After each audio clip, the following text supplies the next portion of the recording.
También lo explico muchas veces que los entrenadores no es que seamos mejores o peores, pero eso, por desgracia, nos valoran por si ganamos, ¿no? Era un poco generar ese gen del Juventud que por diferentes motivos se había ido perdiendo, ¿no? Pero al mismo tiempo también creo que generamos jugadores que no eran nuestros, de ADN Juventud, pero que han sido capaces también de crecer. Y el primer ejemplo fue Nico, ¿no? Nico quería dejar de jugar baloncesto y acabó siendo MVP de la Liga CB. Y yo creo que fue una sorpresa para nosotros que en un momento en el mercado aparezca ante Tomic, que venía de solo estar en el Madrid y en el Barça. Cuando llega a Badalona es muy fácil, entra con una facilidad, entiende rápidamente el contexto. Joel es un ganador y es un competidor. Y sus virtudes cada día las está potenciando y trabaja mucho para que no se vean sus desventajas. El ser competitivo, eso se tiene, ¿no? Es muy difícil de poner a un jugador. Y sobre todo quiero volver en un proyecto que yo pueda crear, ¿no? Cuando entras, como yo me pasó en el Juventud o como me ha pasado en Darusafaka, vas con la máxima ilusión, pero es un proyecto que tú no has hecho, ¿no? Con el entrenador que ha estado más años ha sido con Aitor, ¿no? El recuerdo fue de una persona muy natural, una persona muy enamorada de nuestro deporte y sobre todo una persona muy exigente. Y exigente me refiero al detalle.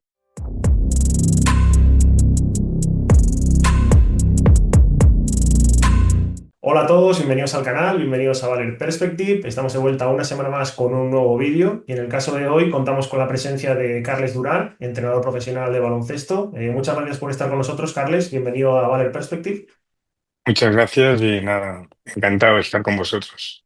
Nada, como te digo, nosotros también, un privilegio poder charlar contigo. Al final, pues costó, pero lo conseguimos. Y nada, lo primero de todo, ¿qué tal estás? ¿Cómo te encuentras? Bien, estoy bien. Lógicamente me gustaría estar entrenando o trabajando, pero bueno, son circunstancias que a veces no depende de uno y nada. Pues ahora viendo Afrobasket, viendo America Cup, esperando que empiece el Eurobasket. Bueno, un poco también, pues haciendo cosas que cuando estás trabajando, pues es más difícil estar con la familia. Claro, precisamente, además has estado esta última temporada en Darüşşafaka, en Estambul, en la Liga Turca. ¿Cómo ha sido esta última experiencia que has tenido en una liga tan competitiva?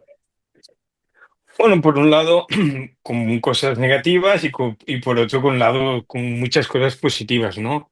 Y es verdad que llegué ya con la temporada empezada en un equipo que yo no tuve la suerte de construir y en un club, pues, que está en una situación un poco delicada económicamente, ¿no?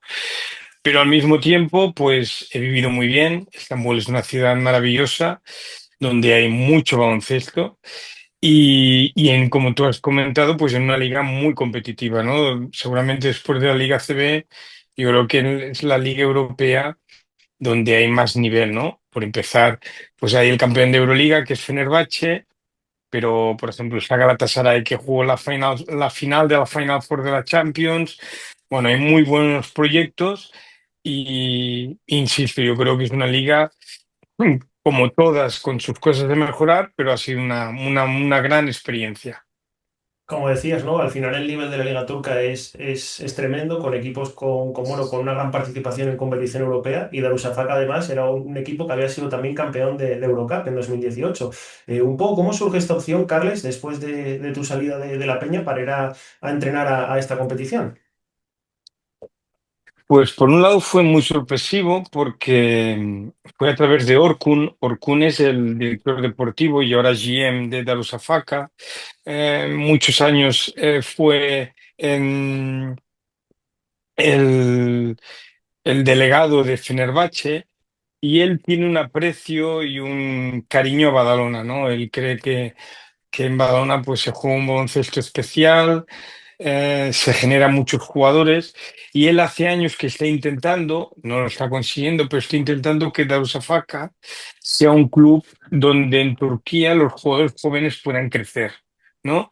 Y ese modelo pues pensó que lo podía llevar a otro lado conmigo, ¿no?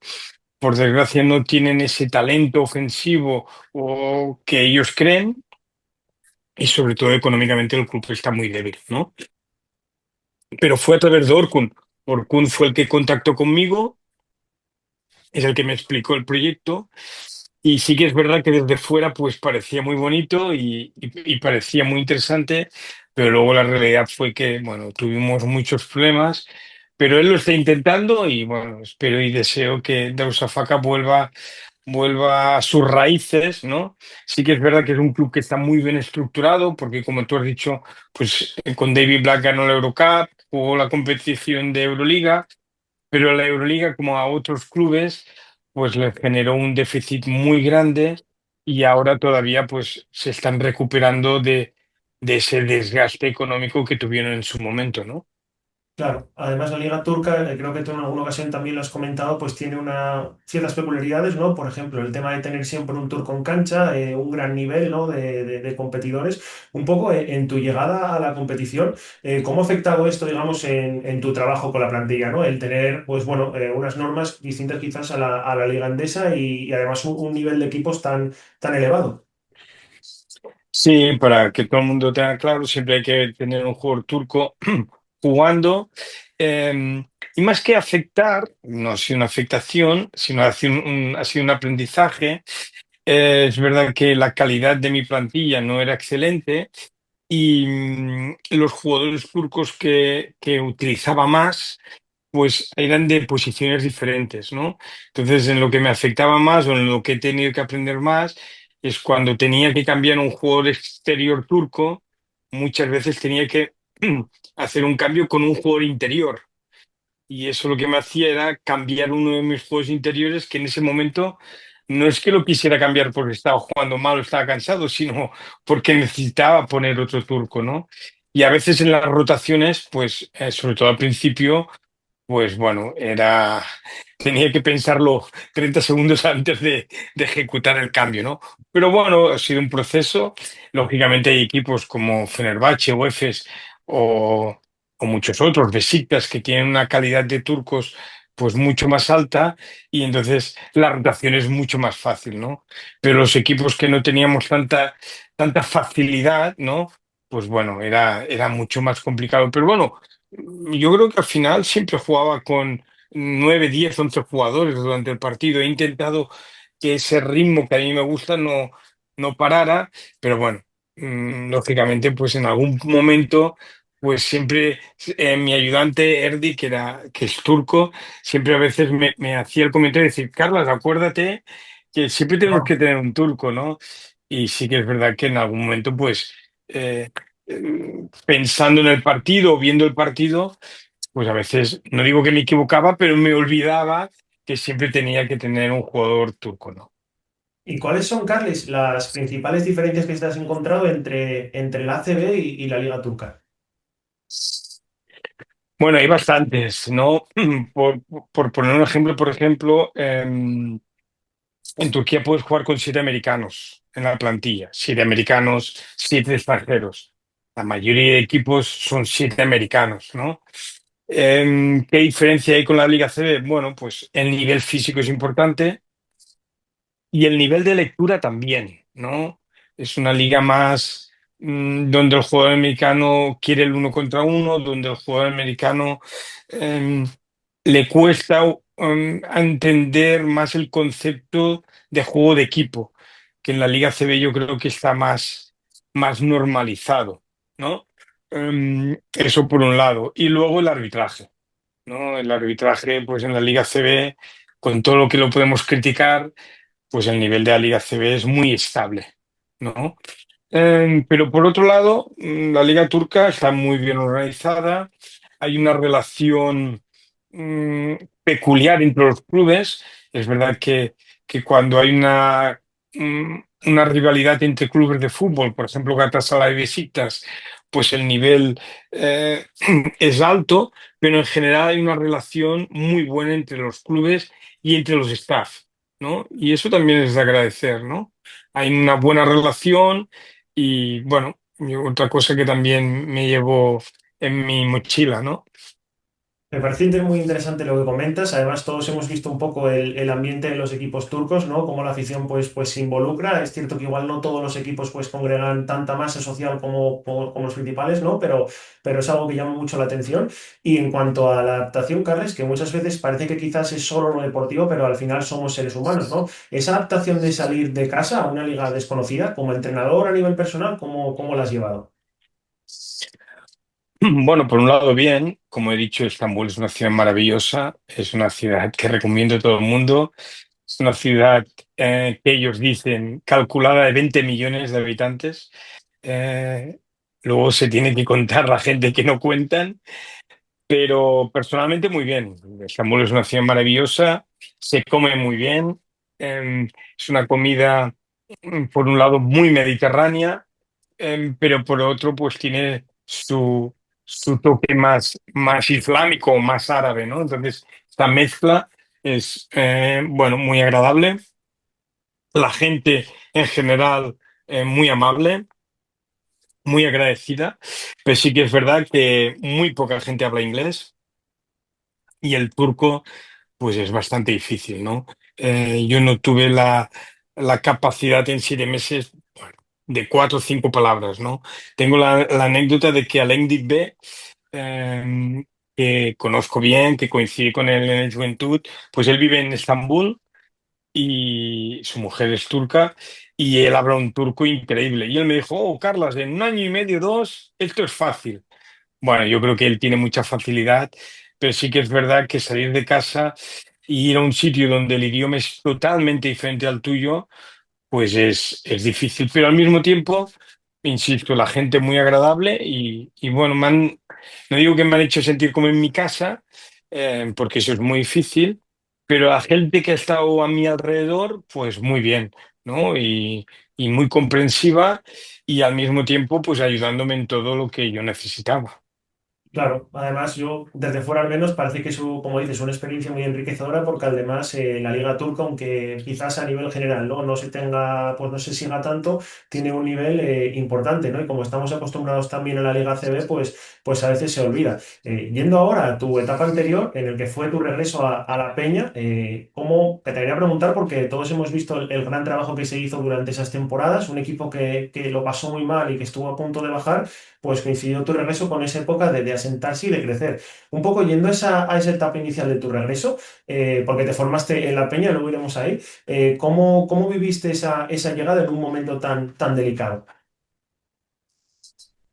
Bueno, lo he explicado muchas veces. Fue una llegada un poco traumática por la situación del equipo y sobre todo del club. Porque yo lo he dicho muchas veces, en ese momento yo sustituí a Diego Campo y el equipo estaba bien entrenado, muy bien entrenado, ¿no? Pero sí que es verdad que por otras circunstancias, sobre todo el no ganar, también lo explico muchas veces que los entrenadores no es que seamos mejores o peores, pero son, por desgracia, nos valoran por si ganamos, ¿no? Y bueno, en ese momento, pues el Juventud atravesó pues muchas derrotas, ¿no? Y lógicamente luego se entendió mucho más, pero una plantilla que estaba sin cobrar mucho tiempo y parecía que el club podía desaparecer, ¿no? Y mi llegada, pues con mucha ilusión, lógicamente, porque volvía a casa y volvía a un club en el cual yo quiero y creo mucho. Bueno, fuimos capaces de cambiar alguna pieza, ¿no? Pues, por ejemplo, yo puse a Simón Birgander em, por encima de Jerome Jordan, que Jerome estuvo muy bien porque aceptó el cambio y nos ayudó mucho, ¿no? Decidí poner a Xavi por delante de Sergi Vidal, ¿no? Em, que eso, pues yo creo que generó también ambición e ilusión. Y luego yo llegué un poquito más tarde, pero también coincidí con Nico, ¿no? Y bueno, yo creo que fuimos capaces de entre todos tirar algo que era muy difícil porque la plantilla lo estaba pasando mal, ¿no? Y yo lo único que quise generar, aparte de esos pequeños cambios, pues es ilusión y fuimos capaces entre todos de sacar una cosa que parecía difícil. Y yo siempre también lo explico. Yo cuando llegué no empecé ganando. Me refiero que yo también seguí perdiendo, ¿no? Pero bueno, sí que es verdad que parecía que habíamos cambiado alguna dinámica, ¿no? A partir de esa primera victoria contra Gran Canaria, pues bueno, cambió un poco, ¿no? Nos quitamos esas cuerdas que teníamos, esa presión, y yo creo que el equipo jugó muy bien. Y a partir de ahí, bueno, pues empezamos a generar muchas cosas que habíamos generado en esos pocos meses, ¿no?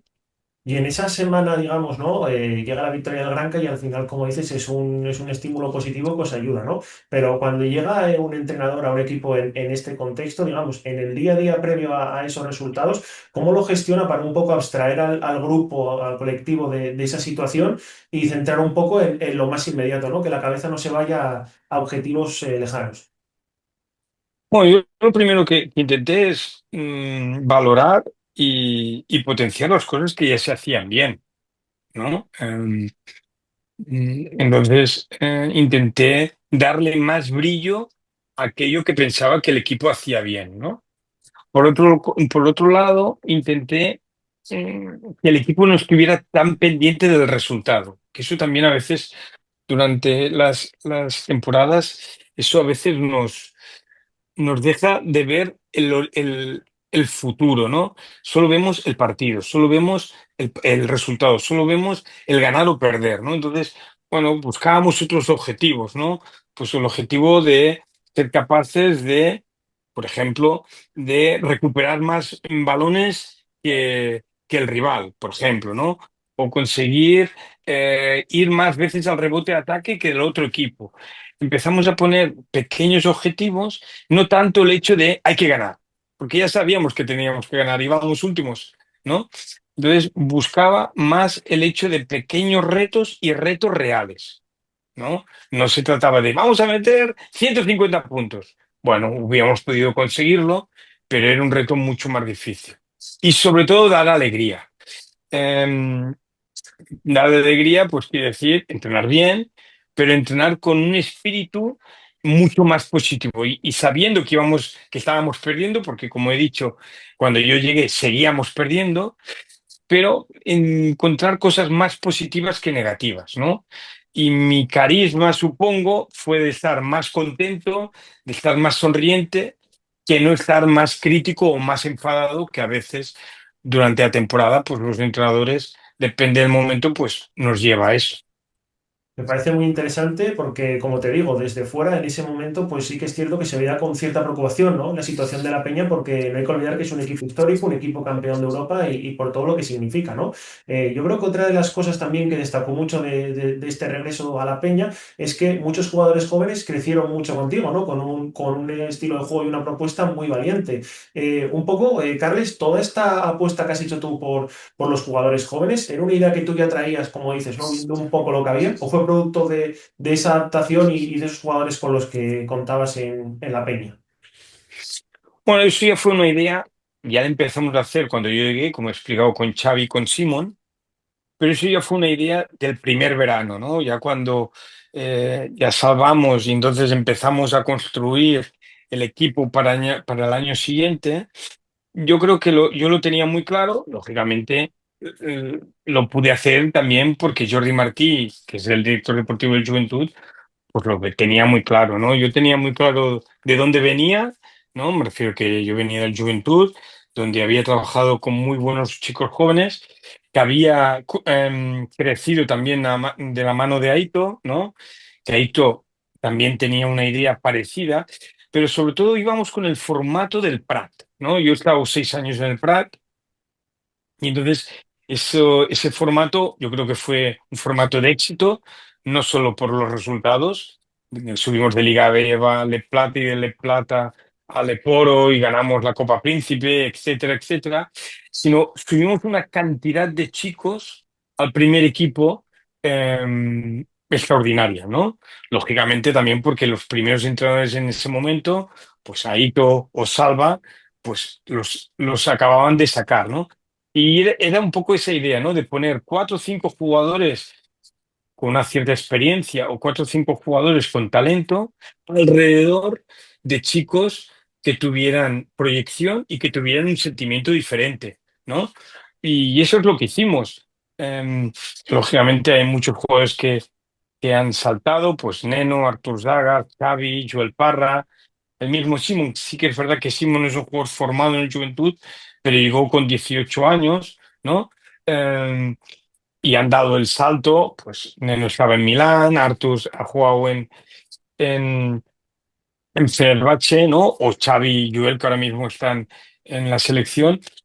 Y era un poco generar ese gen del Juventud que por diferentes motivos se había ido perdiendo, ¿no?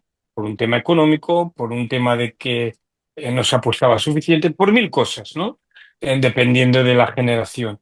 Pero al mismo tiempo, también creo que generamos jugadores eh, que no eran nuestros, de ADN Juventud, pero que han sido capaces también de crecer. Y el primer ejemplo fue Nico, ¿no?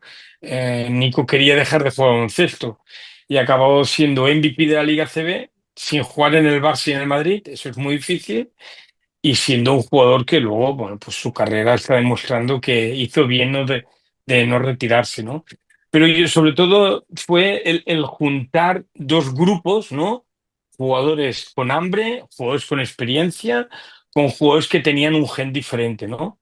Y luego, pues ha habido casos, ¿no? Pues el ejemplo de Albert Ventura, ¿no? Que era un jugador que yo lo había entrenado mucho, un jugador con unas virtudes muy específicas pero que generaba muy claro lo que era el gen del Juventud, ¿no?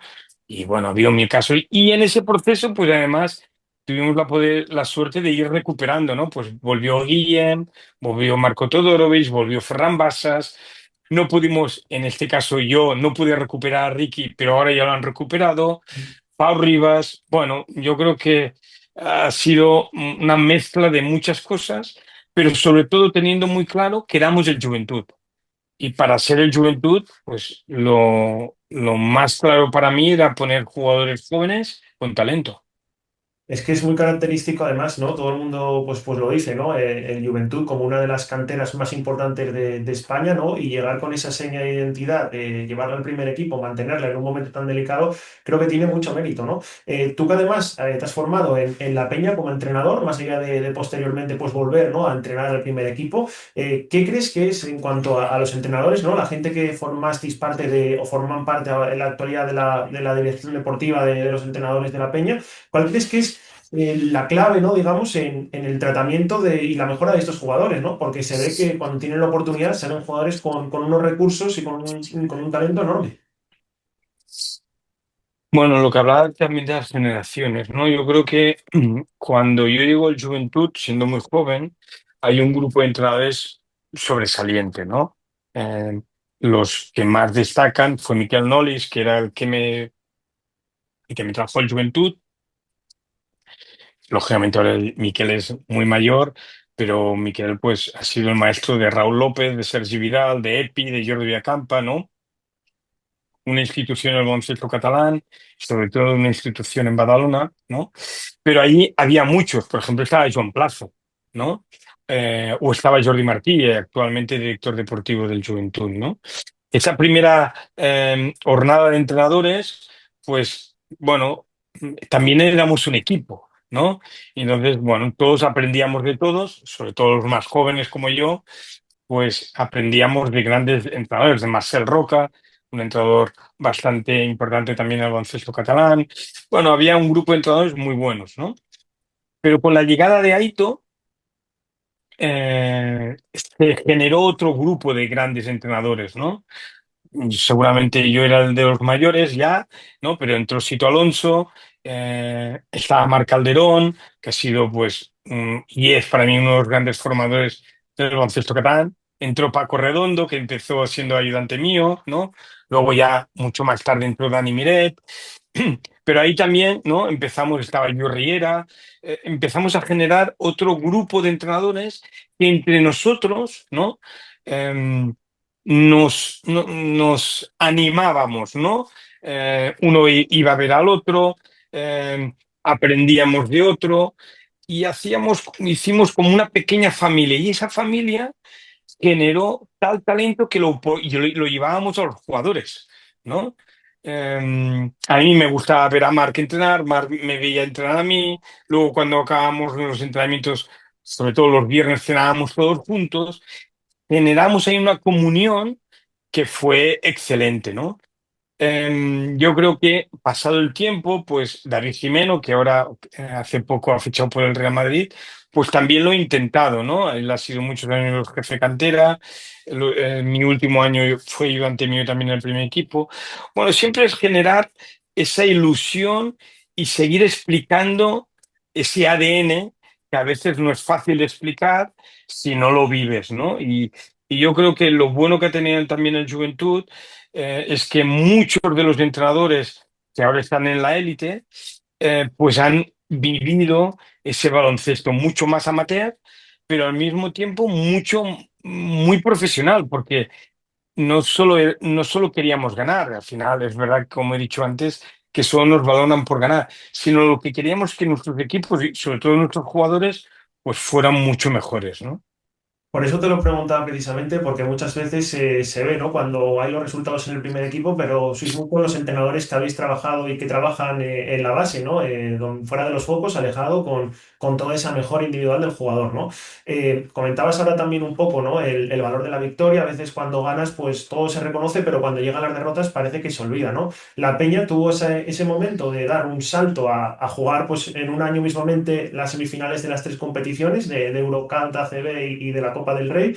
Y bueno, te quería preguntar un poco si tú como entrenador crees que quizás existe muy poca memoria con los resultados, ¿no? Y con todo el trabajo hecho en pos de esa inmediatez. Hombre, lógicamente te diría que sí, por lo que he vivido, ¿no? Pero bueno, esa es nuestra vida, ¿no? Por un lado, y más ahora, ¿no? Cada vez con las redes sociales, pues solo parece que existe el hoy, ¿no? Pero bueno, son cosas que pasan. Sí que es cierto que en ciertos sitios o en ciertas sociedades, pues hay más paciencia o hay más capacidad de crítica, y en otros sitios, pues hay más mediatez o hay más resultadismo. Sí que es verdad que Badalona, pues es un sitio de mucho ancestro, de mucha historia, pero muy exigente, ¿no? Y con mucha ambición y mucha ilusión. No sé si a veces esa ambición y ilusión está un poco desmesurada por la realidad, ¿no? Tú antes lo has dicho. El Juventud campeón de Europa, bueno, hace muchos años y con un contexto muy diferente. Ese Juventud era un Juventud que económicamente estaba al nivel del Barça y del Madrid. Ahora mismo el Juventud está muy lejos. Mm, Entonces, bueno, yo creo que es la vida que tenemos los entrenadores, ¿no? A veces solo nos valoran por el ganar o perder. Y cuando hacemos otras cosas, ¿no? Como sacar chicos jóvenes o, o intentar identificar a tu equipo con la, con la gente, ¿no? Con la sociedad, A veces siempre acaba, sí, sí, eso está muy bien, pero no ganamos, ¿no? Bueno, en otros deportes lo llevan de mejor. Por ejemplo, en NBA, al ser una competición cerrada, pues bueno, esa idea de proyecto pues es más larga y igualmente es resultadista, ¿no? Pero el proceso es diferente, ¿no? En Europa, pues, y sobre todo en España, pero por ejemplo en Turquía igual, ¿no? El hecho de ganar o perder, pues te hace estar arriba o abajo y muchas veces, pues el más perjudicado, sobre todo en la derrota, pues es el entrenador. Claro, totalmente. Además, te lo preguntaba porque creo que en tu caso particular, pues se vio, ¿no? Todo ese proceso, todo ese crecimiento, como digo, tanto tú y de tu staff como de los jugadores y del club. Y bueno, al final ahí se ve, ¿no? Que la Peña ahora mismo es un equipo que es de playoff, ¿no? Te quería comentar, Carles, también tuviste el privilegio de tener a muchísimos jugadores, ¿no? Tanto formados en la cantera como que venían de otros equipos externos, ¿no? Pero te quería preguntar por un jugador que seguro que para el entrenador tiene que ser un privilegio también contar con él, como es Ante Tomis, ¿no? Desde la figura del entrenador un poco, ¿cómo es esa experiencia, ¿no? De compartir equipo con un jugador como él. Bueno, lo que destacaría más o para mí fue más importante es su normalidad. ¿Qué quiere decir su normalidad? Pues que entrena muy bien, que se puede hablar de cualquier cosa con él y creo que es un compañero muy bueno dentro de un vestuario. ¿no? ¿Y por qué digo que eso es muy normal? Porque yo creo que no es lo normal, ¿no? A veces hay ciertos jugadores que son muy importantes, pero bueno, tienen más dificultad en otras cosas. Y antes todo lo contrario, ¿no? Yo creo que antes, que venía de solo estar en el Madrid y en el Barça, cuando llega a Badalona, es muy fácil, entra con una facilidad, entiende rápidamente el contexto, entiende que tiene que entrenar con chicos de 16, 17 y 18 años y, y al mismo tiempo les exige que tienen que ganar, ¿no? Porque él es un ganador. Y bueno, ha sido un aprendizaje. No voy a destacar a él como jugador porque creo que tenemos claro, o yo tengo muy claro, que es uno de los mejores pivots actuales y en los últimos 10 años de la liga, ¿no? Y lógicamente, pues el Juventud se ha beneficiado. Y yo creo que fue una sorpresa para nosotros que en un momento en el mercado aparezca ante Tomic y yo creo que seguramente pudiera haberlo aprovechado más, no lo sé, pero yo creo que también uno de mis éxitos como entrenador pues ha sido tener a Ante, ¿no? Porque pues ha sido un líder silencioso dentro del vestuario, es un jugador que es muy fácil jugar con él y que hace a sus compañeros mucho mejores. Podríamos poner muchos ejemplos, ¿no? Yo creo, por ejemplo, Joel lo encuentra a veces a faltar, ¿no? El corte que hacía Joel por línea de fondo, pues él sabía que en algún momento antes siempre lo vería, ¿no?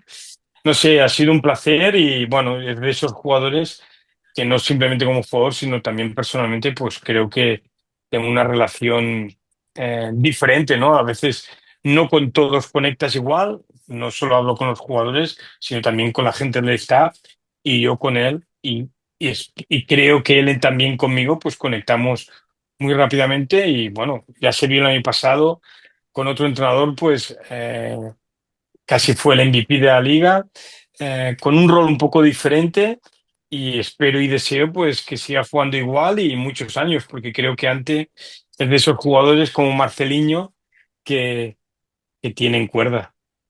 Recuerdo también el caso de otro jugador, como digo, has tenido un montón de jugadores, ¿no?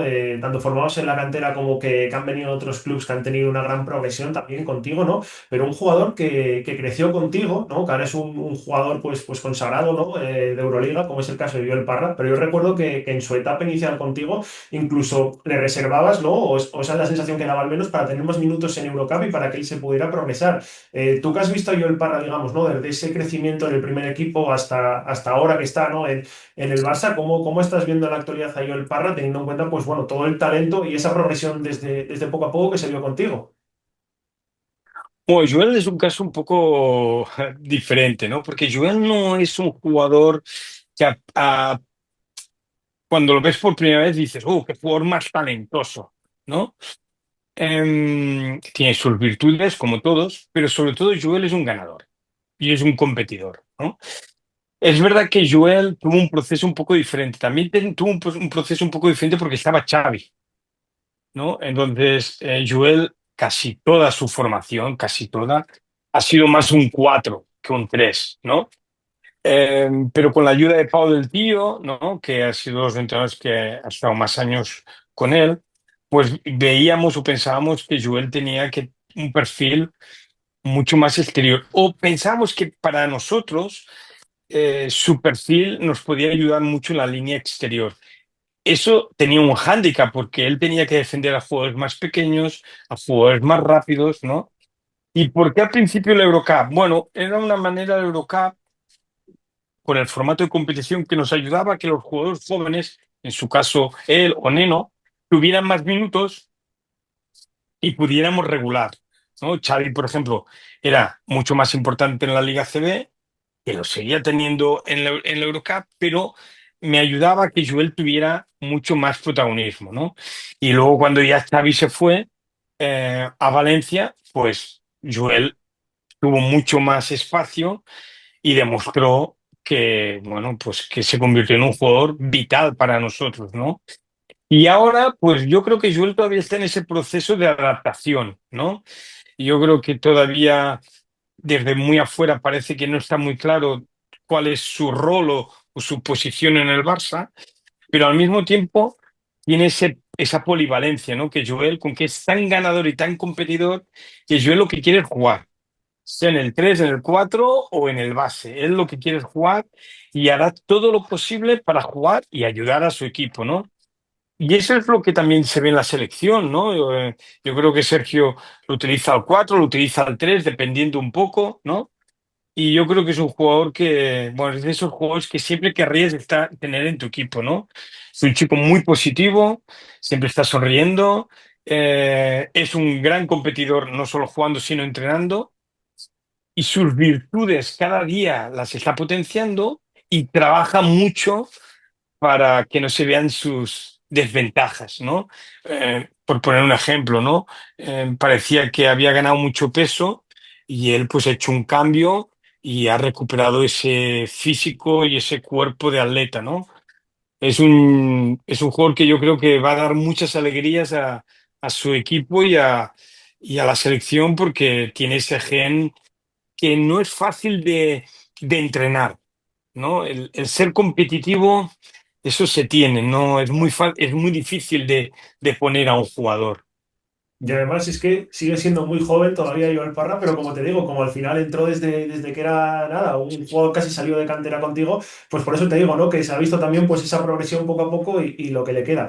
Carles, para acabar, vamos con las últimas, ahora mismo, como comentabas antes, pues te encuentras sin equipo, digamos, ¿no? Además, en tu caso, como decimos, no solo en la Peña, sino también pues en tu etapa en el Prat, perdón, bueno, has estado también en Valencia Basket, en Bilbao, bueno, has tenido muchas experiencias, ¿no? ¿Cómo gestiona un entrenador el hecho de estar sin equipo, ¿no? Sabiendo además que en lo que depende de ti, pues bueno, los resultados en etapas anteriores han sido buenos. Uf, muy difícil de contestar. Muy difícil porque yo creo que es muy personal, ¿no? Cada uno lo vive, supongo, de una manera diferente. No puedo hablar por los demás. Yo lo que sí que te puedo decir es que el verano pasado fue difícil para mí. Era mi primer verano que no tenía equipo en los últimos años. Y mi manera de gestionarlo, pues fue estar tranquilo, intentar a ver otros entrenadores, otras maneras de trabajar, bueno, mejorando, ¿no? Aprender y seguir formándome de otra manera, ¿no?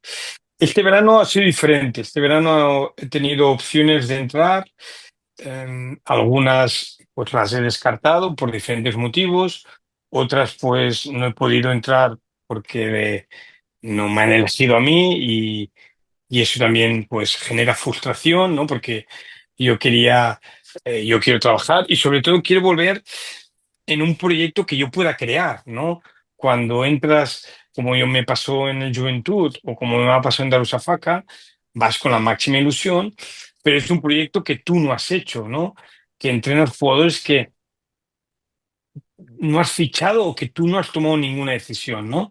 Y eso es otro proceso, ¿no?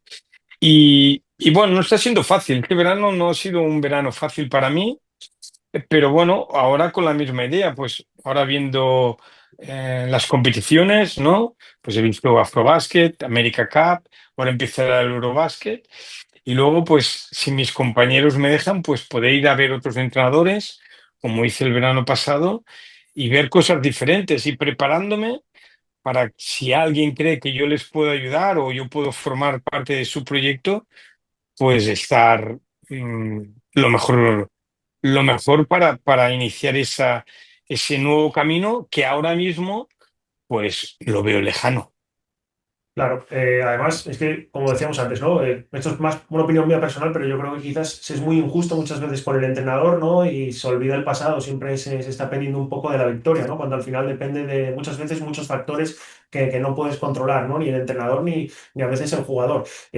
Teniendo además una experiencia como este año en Turquía y también en ACB, como dices, no depende de ti, ¿no? Evidentemente quién te llame, si por ti fuera, pero ¿estarías dispuesto a salir fuera o prefieres, pues digamos, una opción más cercana a casa en una liga que conoces como puede ser la CB? Mira, este verano tuve una opción de volver a Turquía y era una muy buena opción, era una muy buena opción, otro equipo, otra situación. Y bueno, en su momento la descarté porque pensaba que podía volver a estar más cerca de mi casa, ¿no? Al final la descarté y no entré más cerca de mi casa. Bueno, a veces no es donde tú quieres y donde te quieren, ¿no? Lógicamente sí, lógicamente me gustaría volver a la Liga ACB, ¿quién no? Es la mejor competición de Europa, digo, de liga doméstica y estaría más cerca de los míos, ¿no? Pero nunca se sabe lo que puede pasar. Como te he dicho antes, Turquía ha sido muy buena experiencia y sobre todo es una liga muy competitiva y no está muy lejos de la Liga CB. Y yo sí que si pudiera elegir, lógicamente, pues entrar en un buen proyecto y en una liga competitiva, ¿no? ¿Te irías muy lejos? Bueno, sí que es verdad que ahora mismo he descartado sitios donde creo que el nivel competitivo no es el que yo quiero, ¿no? El dinero es importante, lógicamente, hay que vivir, hay que trabajar, pero también busco un nivel competitivo. Pero bueno, veremos el tiempo que soy capaz de aguantar y veremos, pues si hay, como tú dices, alguien que piense que les puedo ayudar. Pero no me cierro a la Liga CB, insisto, creo que me encantaría. Iría a otros mercados, siempre y cuando sean mercados competitivos e incluso una selección. Y yo creo que eh, una cosa que también el entrenador español está demostrando, no Carla, sino que hay muchos muy buenos y en muchos sitios, ¿no? Hay compañeros que están en Japón, hay compañeros que han ganado el Afrobásquet como Pep Clarós, hay compañeros que lo están haciendo muy bien en Europa.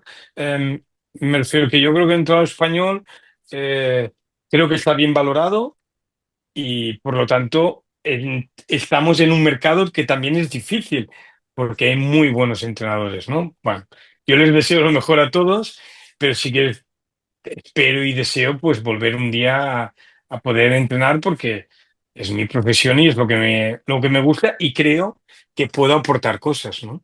Yo creo que se ha demostrado también, ¿eh? Con los resultados, Carles. Vamos con las dos últimas. Antes de terminar, te quería preguntar por tu etapa con Aito, ¿no? Como dices, al final te formaste en La Peña, tuviste también el privilegio de estar con otros entrenadores como Sito, Pepu, pero esa experiencia personal concreta con Aito García Reneses, ¿cómo la recuerdas y qué aprendizajes has podido extraer de ella?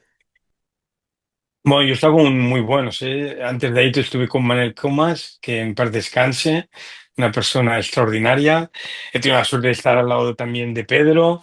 Pero sí que es verdad que con el entrenador que he estado más años ha sido con Aito, ¿no? Aito ahora lo veo más como un amigo que no como un maestro, que lo es, lógicamente, y lo he dicho siempre. Pero mi recuerdo fue de una persona muy natural, una persona muy enamorada de nuestro deporte y sobre todo una persona muy exigente. Y exigente me refiero al detalle, ¿no? Una persona que se dedicaba mucho a la mejora del jugador y al mismo tiempo a que el entrenador ayudante se diera cuenta que el camino era la mejora del jugador, ¿no? Yo creo que los equipos de Aito, él ha tenido muchas etapas, muchos momentos. Bueno, no podríamos estar horas y horas hablando de su currículum, pero sobre todo, aparte de ganar o perder, yo creo que ha ganado mucho más que ha perdido, pero también se ha visto una evolución en sus jugadores, ¿no? Y en sus equipos, ¿no? Y yo creo que es con lo que me quedo más, y es, no digo copiar, porque no es la palabra, porque al final yo soy Carlos, no soy Aito, pero es un poco también lo que he intentado quedarme de él, ¿no? De que mis equipos eh, tuvieran algo diferencial y eso lo marcaban los jugadores, ¿no? Tú me has preguntado por jugadores, hubiéramos podido hablar de muchos más. Y yo creo que la gran suerte que he tenido yo es que he tenido grandes equipos porque hemos sido capaces de mejorar esos jugadores, ¿no? Y esos jugadores han hecho que el equipo todavía fuera mejor, ¿no? Y eso yo creo que fue el gran aprendizaje de Aito, ¿no? Lógicamente sus experiencias son extraordinarias y maravillosas, ¿no? Y en lo personal, pues también me ayudó, ¿no? Pero yo creo que el ver más allá, ¿no? No solo entrenamos para ganar, no solo entrenamos para que el jugador haga las cosas, sino entrenamos para que nuestro nivel suba y sobre todo entrenamos para que ese jugador cuando acabe la temporada sea mucho mejor jugador que al inicio. Diferente, pero ahora yo creo que el gran ejemplo de la liga es Pedro, ¿no? Pedro, su estilo, a su manera, es también ese tipo de entrenador, ¿no? Un entrenador con mucho pozo, con mucha experiencia, lógicamente su currículum, Pedro también ha ido mejorando, pero es el ejemplo, ¿no? Sus equipos empiezan y acaban muy bien, ¿no? Acaban jugando mejor, pero la clave ha sido de sus jugadores, ¿no? Por poner un ejemplo, ¿no? Jan Montero ha jugado muy bien, pero cómo ha acabado, ¿no? Yo creo que, lógicamente, el talento de Pedro, de Jan está, pero estoy seguro que Pedro ha ayudado. Pues esa es un poco la idea que yo aprendí de Aito y también intento transmitir a mis equipos. Precisamente, pues vamos con la pregunta final, que va a ser un test, digamos, de pregunta rápida, ¿no? Porque como dices, podríamos haber hablado de todos los jugadores, de entrenadores, comentabas antes el caso, ¿no? De Manel, que en paz descanse, de Pedro, un montón de entrenadores también con los que has tenido la suerte de trabajar. Es un test de pregunta rápida, si quieres puedes concretar también o explicarlo. Si te parece, Carles, empezamos. ¿Cuál es el jugador que más te ha impresionado en directo? En directo, entrenado por mí o De rival, también vale. por muchos, ¿eh? Pero un jugador que a mí me ha impactado es Rudy Fernández. Rudy es un jugador que también he entrenado, siendo entrenador ayudante, y es un jugador que me impactó mucho. Me impactó porque ahora ya se ha retirado, pero yo creo que Rudy hacía muchas cosas. Y ahora, ¿cuál es el entrenador que más te ha influenciado?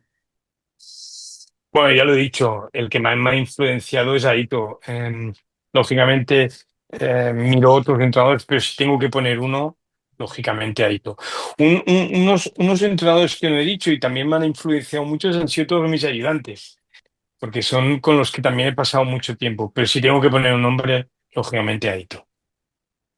Carles, un equipo que por su estilo de juego, digamos, te haya encandilado más. Uf, uf, uf. Para que sea más actual, para que sea más actual y un equipo que a mí me gusta es el Tenerife de Marcelinho y de Chus Vidorreta. Es un tipo de equipo y de juego eh, que me gusta, que me gusta. Eh, Seguramente tácticamente es, bueno, un equipo que además hemos jugado mucho contra ellos, nos han ganado, les hemos ganado y bueno, sí, seguramente para no marcar mi estilo diferente, Tenerife con Chus y Marceliño. ¿Cuál es la cancha que recuerdas como la más complicada para jugar? Uf, hombre, hay muchas, hay muchas por el rival, por ejemplo, seguramente eh, por el rival, seguramente en estos últimos años, el Madrid, una cancha muy difícil. Pero de atmósfera, Tenerife, Manresa, son sitios donde la gente está muy cerca de su equipo y, y tienen una afición especial. Pero yo siempre lo diré y lo digo con mucho cariño, una pista especial es Bilbao. Miribilla, eh, lo he vivido como visitante y como local. Y cuando el local juega bien, Miribilla es una pista muy difícil. Carles, el jugador más inteligente que hayas visto en una cancha de baloncesto puede ser que hayas entrenado, que hayas tenido como rival. Más inteligente. Bueno, yo creo que podría hablar de muchos, ¿no? Un jugador muy inteligente y que veía las cosas, Pau Rivas. Pau ha sido un jugador con su carácter, con su manera de ser, pero cuando estaba muy focus, aparte de él jugando, era capaz de transmitir cosas muy interesantes al banquillo o al entrenador. Precisamente se ha retirado este año Pau Rivas, bueno, que seguro que lo echará mucho de menos la gente de la Peña. Carles, ¿cuál es la victoria que recuerdes como más complicada, ¿no? Que más te costó conseguir. Es que hay muchas, también es una pregunta complicada. Pero tengo un recuerdo de una victoria muy difícil, que fue mi primer playoff en Valencia. Mi primer playoff en Valencia, quedamos quintos y jugamos contra el cuarto, que era Bilbao Basket de Sito Alonso.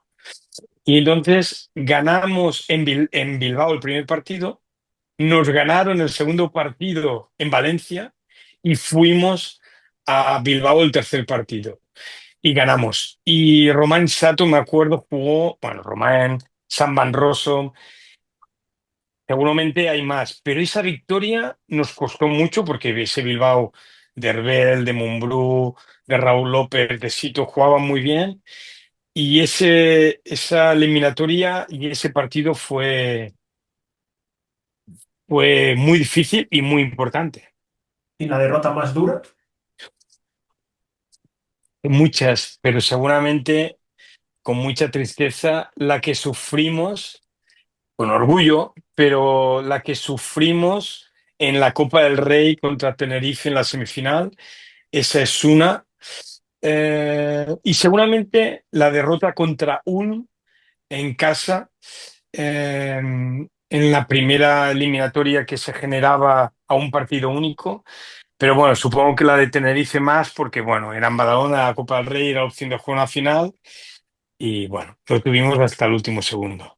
eso no te lo he preguntado antes, Carles, pero en esas temporadas, como decimos, en las que la Peña pues competía por prácticamente todo, llegando hasta el final en las competiciones, tú te quedas quizás con la espinita, ¿no? Aunque no hay nada que reprocharse, al contrario, pero te quedas con la espinita de no haber podido conseguir pues dar ese pasito más que hubiera sido quizás la guinda del pastel. Sí, sí, lógicamente yo no jugué ninguna final ni de Liga CB, ni de Copa, ni de Eurocup, que son las tres competiciones grandes, es verdad, pero al mismo tiempo, eh, lo digo con cariño, que nos quiten los bailados, ¿no? ¿Qué quiere decir? Que a veces todo el mundo cree que, o la gente piensa, ay, ya que estamos aquí, vamos a llegar a la final. Bueno, jugar contra otro equipo, ¿no? Nosotros, por ejemplo, en playoff, siempre nuestro rival ha sido el Barça de Madrid. Eh, y ya lo hemos intentado, ¿no? O cuando estaba en Valencia, ¿no? También llegué a las semifinales y hicimos 1-1, fuimos a Valencia y el Madrid, pues de Sergi Llull y de Pablo Lasso no nos dejaron ganar, ¿no? Lógicamente, el no llegar a una final o el no haber ganado un título, pues incluso hay gente del entorno de Badalona que me lo recuerda, ¿no? Pero es que es muy difícil ganar. Lo que yo creo que me quiero quedar es con la regularidad. Cada año éramos competitivos y cada año, pues mis equipos, con un proceso, ¿no? Eh, Incluso en Valencia, cuando empecé, siendo primer entrenador, pues hemos intentado llegar a nuestro máximo. Y yo me quedo más que con la espinita, quitando el último año, pues creo que hemos llegado a nuestros máximos. ¿No? Me quiero quedar con eso, no tanto en lo negativo, que sí que es verdad, pues, que nos hubiera hecho mucha ilusión. Somos los primeros que queríamos llegar a la final e intentar, pero bueno, el rival no nos lo permitió. Y para acabar, Carles, una anécdota que recuerdes pues de todos estos años, ¿no? Evidentemente que no sea comprometedora con nada ni nadie, pero una anécdota que recuerdes. Una anécdota. Hombre, tengo muchas. Tengo muchas. Seguramente las dos anécdotas que tengo así un poco diferentes es una vez. Nos pasó dos veces. La primera fuimos a Kazán, íbamos con 7 jugadores porque se habían puesto enfermos, antes no pudo viajar por un tema de pasaporte.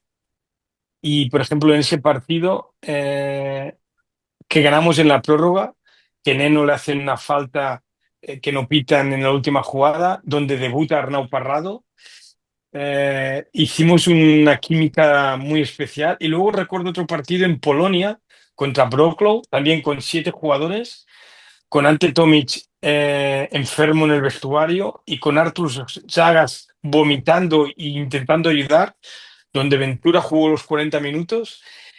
Son dos anécdotas, bueno, parecía que era imposible y el equipo consiguió 2 victorias fuera de casa extraordinarias, ¿no? Lógicamente tengo muchas en el vestuario, en los viajes, pero bueno, de dos situaciones donde parecía que era imposible ganar, pues los chicos lo sacaron adelante y bueno, también demostró esos años que éramos un equipo, ¿no? Que faltara el que faltara, el equipo siempre era competitivo. Pero bueno, anécdotas tengo muchísimas con Nico, con Artur, eh, bueno, hay muchas, pero sí, estas dos las tengo con cierto cariño. Pues ahí quedan las anécdotas, además de una experiencia, pues yo creo que ahora no se valora mucho, mucho más si cabe con el gran mérito que tiene, ¿no? Así que, bueno, como te digo, Carles, esperemos que pronto puedas encontrar un equipo y que puedas desarrollar tu trabajo y agradecerte mucho que hayas podido sacar un rato para atendernos.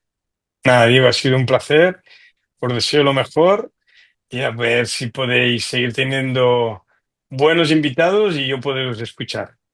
Ojalá, ojalá que sea así. Así que nada, Carles, te seguiremos del canal y nos vemos la próxima semana con un nuevo vídeo. Un saludo. Adiós.